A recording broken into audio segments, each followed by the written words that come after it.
Hey everyone, welcome back to my channel. और आज हम हिंदी की 50 क्वेश्चंस करने वाले हैं जो कि एग्ज़ाम के पॉइंट ऑफ व्यू से इम्पॉर्टेंट है। तो hope this video will be helpful for you, so please give a like. Thank you. Okay, तो आज हम अपनी वीडियो स्टार्ट करते हैं क्वेश्चन नंबर 1 से। यहाँ पर पर्यायवाची पूछा हुआ है इन्होंने कि प्रत्येक शब्द के पर्यायवाची रूप के 4 विकल्प दिए हैं, इनमें से सही का आपको चयन करना है। तो जो केतु है, केतु का पर्यायवाची है पताका। ठीक है, अभी मुझे आप लोग केतु का मतलब बताएंगे कमेंट सेक्शन में। उसके बाद गति है, तो गति का सबको पता ही है, इसका पर्यायवाची है चाल।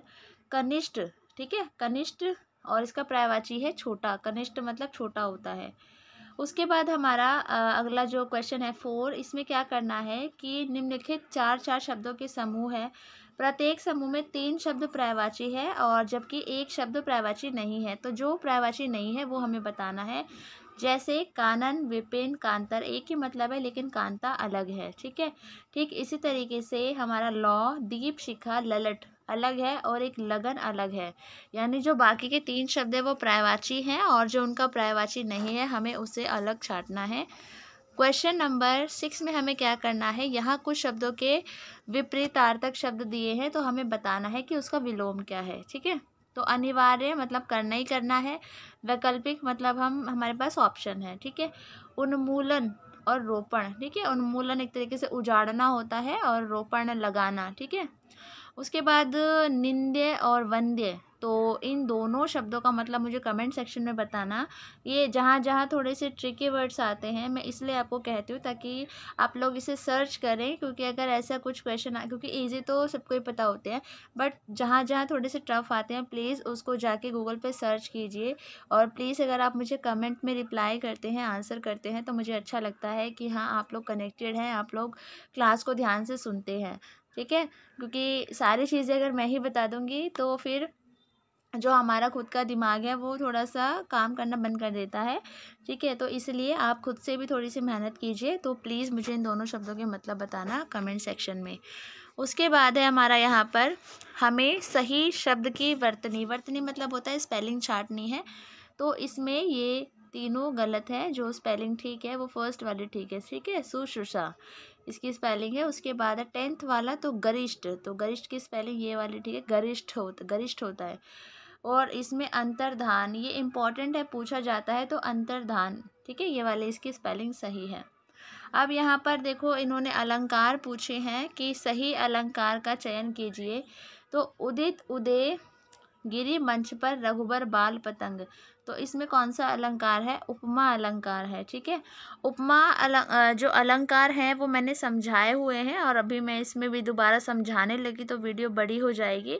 तो आप एक बार देख लेना, मैंने इसमें एमपी वाले ही इसमें डाली हुई है वीडियो, तो उसमें मैंने अलंकार समझाए हुए हैं, तो आप लोग उसको देख लेना तो उससे आपको क्लियर हो जाएगा। उसके बाद हमारा है जे रहीम गति दीप की, कूल कपूत गति सोए, बारे उजियारे करे, बड़े अंधेरे होए, तो इसमें हमारा कौन सा अलंकार है, श्लेष अलंकार है। क्रोध किस रस का स्थायी भाव है, तो जो क्रोध है वो रौद्र रस का स्थायी भाव है। अन्वय का संधि विच्छेद है, तो अनुअय, अनुअय को अगर हम संधि करते हैं इसका तो वो अन्वय बन जाता है। ठीक है, उसके बाद है संधि विच्छेद अलग अलग करते हैं तो वो अन्वय का संधि विच्छेद, अन्वय को अलग अलग करेंगे तो अनुअय बन जाएगा। ठीक है, मत ऐके, ठीक है, मति एक, तो मत ऐके बन जाएगा, तो वृद्धि संधि है यहाँ पर।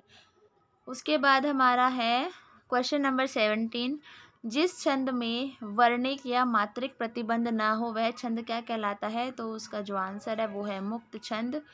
उसके बाद हमारा है 18 to 42 के क्वेश्चन से हमें 4 ऑप्शंस हैं, चारों में से एक को चूज़ करना है। ठीक है, तो हिंदी साहित्य का प्रथम इतिहास ग्रंथ तो कौन सा था, इस्तवार, दलालित, रेतुअर, एंदुई, हिंदुस्तानी। ये एक मैंने बीएड का पेपर सॉल्व करवाया था अभी 2-3 दिन पहले, तो उसमें ये क्वेश्चन आया हुआ था। आचार्य हजारी प्रसाद द्विवेदी द्वारा लिखे गए ग्रंथ का नाम क्या है, तो हिंदी साहित्य की भूमिका इन्होंने लिखा था।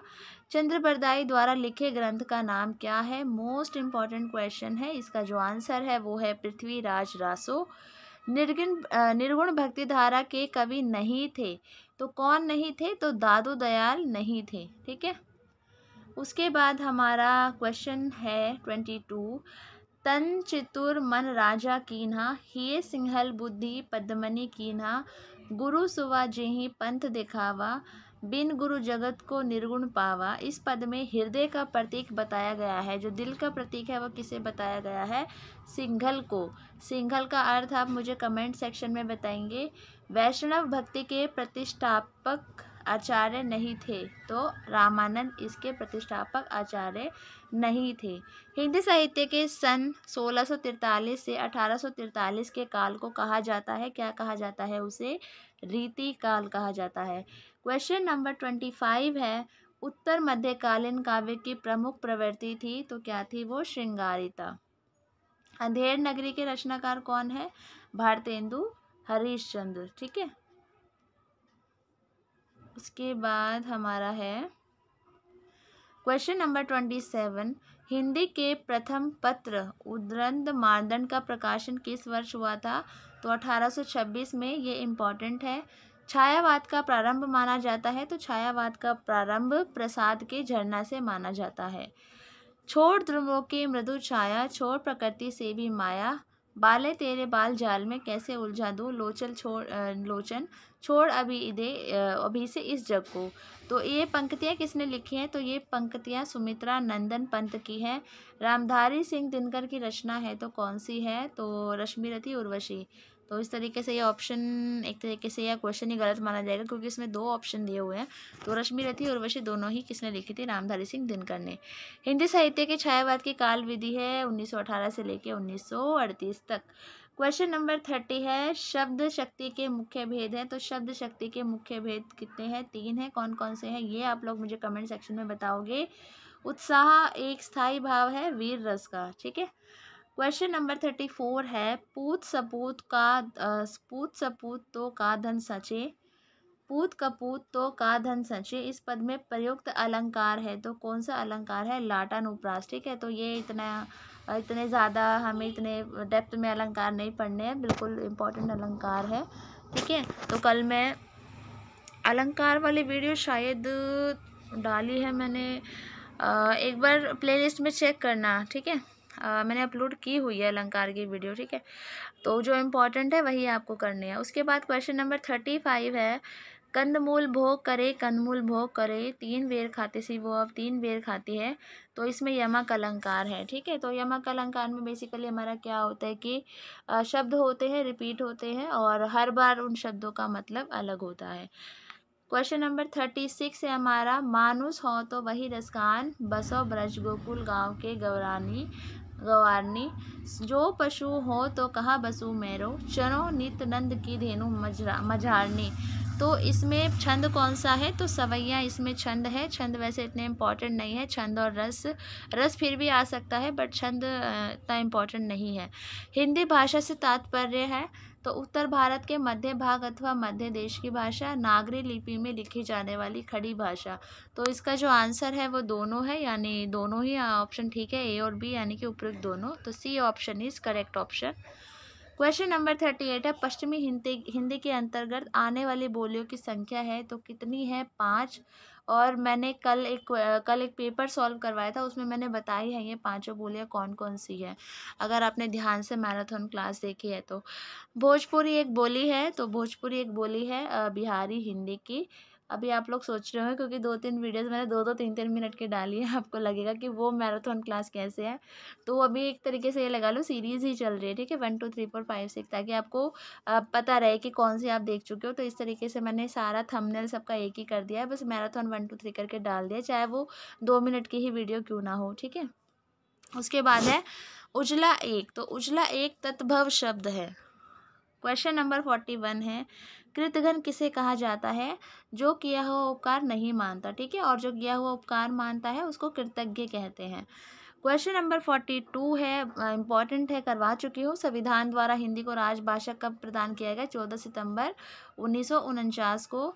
और कौन से अनुच्छेद के तहत? तो 343 के तहत। क्वेश्चन नंबर हमारा जो 43 है, इसमें मुहावरे का अर्थ बताना है। आकाश कुसुम होना, तो इसका मतलब है असंभव बात होना, ठीक है, मतलब कोई ऐसी बात हो जाना जो असंभव है, हो ही नहीं सकती। बहती गंगा में हाथ धोना, अवसर का लाभ उठाना, इसका आंसर है। दशरथ का वचन मतलब अटल प्रतिज्ञा। क्वेश्चन नंबर 46 है, कपास उठने का मतलब है व्यर्थ कार्य करना, ठीक है। ये मैंने अभी इससे पहले वीडियो डाली थी, उसमें भी मैंने ये बताया हुआ था। उसके बाद है हमें अनेक शब्दों के लिए एक शब्द देना है। कार्य को नए ढंग से करने की पद्धति को क्या कहते हैं हम लोग? आधुनिकरण। वह स्थान जो पृथ्वी, चंद्रमा, सूर्य आदि के मध्य स्थित है, तो उसको हम क्षितिज कहते हैं। ये इम्पॉर्टेंट है, इसको ध्यान रखना।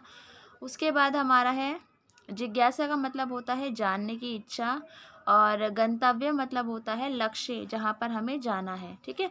तो होप ये 50 क्वेश्चंस आपको समझ आए होंगे।